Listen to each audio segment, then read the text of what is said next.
سعودی عرب کے سیاحتی اور ثقافتی شہر جوبیل میں پاکستان کی سیاسی سماجی شخصیت راجہ طالب کیانی کی جانب سے پاکستانی کمیونٹی کے اعزاز میں پرنور افطار پارٹی کا اہتمام کیا گیا، جس میں کمیونٹی افراد نے بھرپور شرکت کی۔ تقریب سے خطاب کرتے ہوئے مہمان خصوصی سید مزمل شاہ کا کہنا تھا کہ رمضان کریم دوسروں کے غم بانٹنے اور احساس کرنے کا مہینہ ہے۔ ماہ رمضان ہمیں خود احتسابی اور گناہوں سے بچنے کا بہترین موقع فراہم کرتا ہے۔ روزہ تزکیہ نفس کے ساتھ ساتھ ضبط، برداشت اور روحانی پختگی کا درس دیتا ہے۔ تقریب کے میزبان راجہ طالب کیانی نے خطاب کرتے ہوئے کہا کہ رمضان کریم ہمیں نیکی اور اعتدال پسندی کی راہ پر چلنے کا سبق دیتا ہے، جو معاشرے میں بھلائی کے فروغ اور بدی کے خاتمے کا بہترین راستہ ہے۔ تقریب سے محمد حفیظ، مرزا ریاض بیگ جہلمی، راجہ عامر کیانی، زبیر جٹ، افتخار احمد دین، رانا ریاض،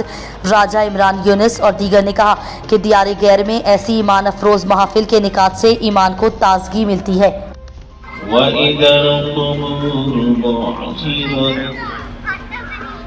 عَلِمَتْ نَفْسٌ مَا قَدَّمَتْ وَأَخَّرَتْ يَا أَيُّهَا الْإِنسَانُ مَا غَرَّكَ بِرَبِّكَ الْكَرِيمِ